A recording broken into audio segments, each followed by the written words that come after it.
Chapter 62, The Seer's Suggestion. Before Klein left home, he took the time to meticulously clean up his suit and top hat with a small brush and a handkerchief. Then, he washed his white shirt, changing into a similar linen shirt along with the only decent cheap coat he had. He then briskly walked out onto the street. First, Melissa's dress. Then, Benson's suit. Only then can I consider a second suit for myself. Money is never enough. Besides, we need to save money to buy porcelain tableware to receive our guests. Plus, I have to save money to buy a variety of materials related to mysticism. Klein sat on the public carriage and took note of the financial status at home. The more he did the math, the more he shook his head.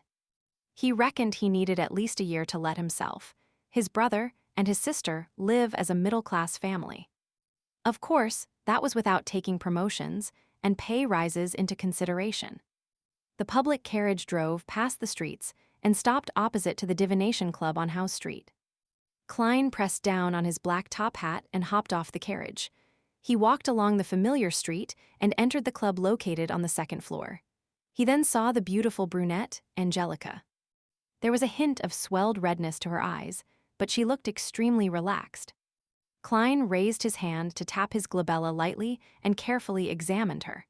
He found out that the grayness deep in Angelica's emotional colors had greatly dispersed.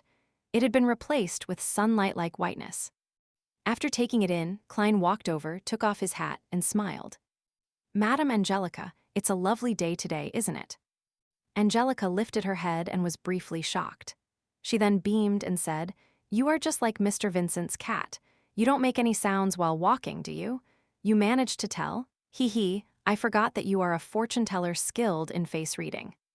She paused, then she gently bit her lip before bowing. Thank you for your suggestion yesterday. I feel much better. I haven't been this relaxed, happy, and contented in a year." Upon hearing her show her sincere gratitude, Klein was infected with the joy and happiness she had. The corner of his lips lifted, and he said, "It's my pleasure." As he spoke, he could feel his spirituality relax and turn livelier. Is this what the Seer potion wants? A Seer that can really help the inquirer? Klein pinched his glabella, as though he was thinking before secretly tapping twice. It had to be said that he found the action of activating and deactivating his spirit vision in practice insufficiently inconspicuous. However, the problem was that he hadn't thought of a better solution yet. As he had just become a Seer recently, his spiritually had yet to reach its limit, and the same was applied to his mastery. Hence, there didn't seem to be many suitable locations for an activation switch for his spiritual vision. The glabella was the best option by far. When I become a true Seer, after fully digesting the potion, I should be able to design a more inconspicuous activation motion. Klein nodded unnoticeably and walked towards the half-opened meeting room. "Coffee or tea?" Angelica asked hurriedly. "Daisy coffee," Klein answered. He planned on trying out all the drinks the Divination Club had to offer. Then, he saw that there were 6 or 7 members present, but not Hannes Vincent, who almost always was. "Mr. Vincent isn't here." Klein stopped in his tracks and asked a passing question. Angelica was taken aback as she said, "Mr. Vincent doesn't come every day. He accepted an invitation to give a lecture for a divination organization at Enmat Harbor. Are you looking for him?" "Not at all, I was just curious. After all, I've seen him every time I've come here." Klein shook his head with a smile. Meanwhile, he realized that there was a familiar face among the 7 members present. Glacis, who had divined for him before, was present. Glacis was reading some information on the table with his monocle when he suddenly sensed someone looking at him. He lifted his head and cast his gaze. Obvious joy suffused his face as he propped himself up with both hands and stood up. He dashed towards Klein and stopped before him. "Good afternoon, Mr. Moretti. I have been wondering if you would come today. I heard from Angelica that you are not a doctor, but a fortune teller who is good at face reading." Klein smiled. "That's not the only thing I'm good at, Mr. Glacis. You no longer seem plagued by your ailment."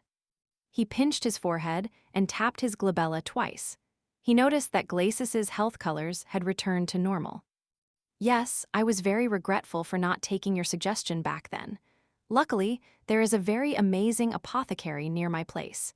He gave my wife a magical medicine which brought me away from death, Glacis said emotionally. As a quasi-member of the Nighthawks, Klein asked out of occupational interest, "Very amazing apothecary, very magical medicine." Magical? How magical? Is it within the range of beyonders? He said that it was a kind of folk medicine from Lemberg. In short, it helped with treating my illness a lot, Glacis answered, without noticing anything abnormal about the question. Folk medicine apothecary. Klein tapped his glabella as though he was thinking. What's his name? Where does he stay? As you know, even a fortune teller can't guarantee that they would remain in the pink of health all the time. Perhaps I will need to go to purchase some medication from him in the future. Klein learned from his teacher and classmates that the current health system in the world was in a nascent state. There was almost no cure to many diseases, so the magical medications and miraculous apothecaries still controlled the market. There was no harm in knowing more, since it could one day serve useful. Glacis answered honestly. His name is Lawson Darkwaide. He has a tiny store at 18 Vlad Street in East Borough named Lawson's Folk Herb Store. Thank you, Klein remembered it and spoke sincerely. Glacis turned around and invited him to sit beside him. At that moment, Angelica came over to serve the coffee she brewed. Compared to Southville coffee, Daisy coffee is more fragrant, but has quite an inferior taste. Klein took a sip and savored it for a moment. Glacis hurriedly deliberated his words when he saw Klein put down his white porcelain cup. "Mr. Moretti, can I request a divination from you? I will pay according to a price you set. 8 pence is sufficient. I will not raise the price out of the blue." Klein was hoping that someone would request his divination services. "Do you need a divination room?" "All right, Topaz." Glacis led the way with much more familiarity. After entering the divination room and locking the door, Klein sat behind the long table. He asked in a serious voice, "Mr. Glacis, what would you like the divination to be about?" "I have an investment opportunity, but the amount of money it involves is huge. If it fails, my family and I will take a heavy hit. I wish to know if it will be a successful investment." Glacis volunteered the information. "I have divined using tarot cards previously. A divination after purifying my soul. The result was pretty good. Yes, I did the interpretation myself, but I did not violate the principles of those symbols." Klein thought and asked curiously, "It'd be great if you could describe the entire situation once more and give me your information again. It'd be best if you have the other party's information, too. We will do an astrolabe divination." "All right." Glacis organized his words and said, "When Mr. Lanevis examined the Hornicis mountain range, he discovered a gigantic mine rich in high-quality iron ore. He poured in all his savings to buy that land and hired a professional company to survey it. The result was a heartening one. He lacks funds needed for subsequent developments, so he formed a steelworks company and intends to apply for a loan from the bank using the project. At the same time, he will also issue a corresponding number of shares to raise its initial capital. The plan is still in its preparatory stage and promises fat returns." Klein, who had been reading the newspaper recently and also happened to be a history expert, knew that there were shares in this world. He also knew that the concept of shares was derived from Emperor Roselle. Yeah, him again.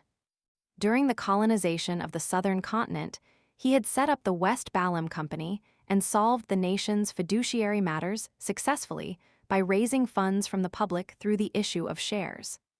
As such, he had the first mover's advantage from colonization. Because the returns were great, this development continued on. For example, there were railway shares, mining shares, steam development shares, and so on and so forth. There were some that succeeded, and there were some that failed. Hence, it catalyzed the formation of organizations like the Backland Stock Exchange. Besides that, the Emperor Roselle had created national bonds, unit trusts, and other financial products. The former had become the most stable form investment, with a return of 4 to 6% interest. Klein remembered that Benson had once said that if he could inherit £3,000, there was no need to work hard any further. The stable annual interest of about 5% would result in an annual fixed income return of £150, roughly equivalent to Klein's annual income at present. This is known as rentier capitalism. Klein sighed and asked carefully, "Are you sure there's nothing wrong about this? Is Lainvis trustworthy?"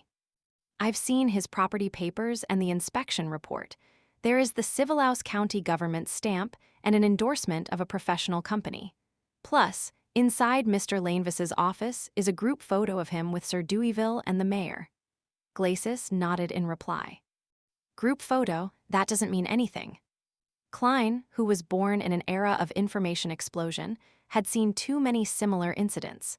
He didn't buy the story because of that. However, it didn't matter if he believed it or not. He could only pick up a pen and draw a corresponding astrolabe according to the crucial time and information that Glacis had provided him with. After a long while, Klein pointed to the astrolabe and said, "You should be able to tell that this will be a very unsuccessful endeavor. Below the flourishing surface is a cliff, a chasm. My divination suggestions going around it to avoid it." Glacis fell into silence, his mouth turning agape a few times before he closed it. A few minutes later, he said with a rueful smile, "I'll consider it carefully when I'm back." Upon hearing this answer, Klein could only shake his head with a silent sigh. He realized the helplessness of a seer. A seer could only give suggestions and not make the decision for others. Just as the two left the topaz room, Angelica walked over and said, "Mr. Moretti, someone wishes for your divination." When she said that, she added with a whisper, "He did not ask for my recommendations, nor did he view the album. Has my reputation spread?" Klein turned towards the reception hall in puzzlement.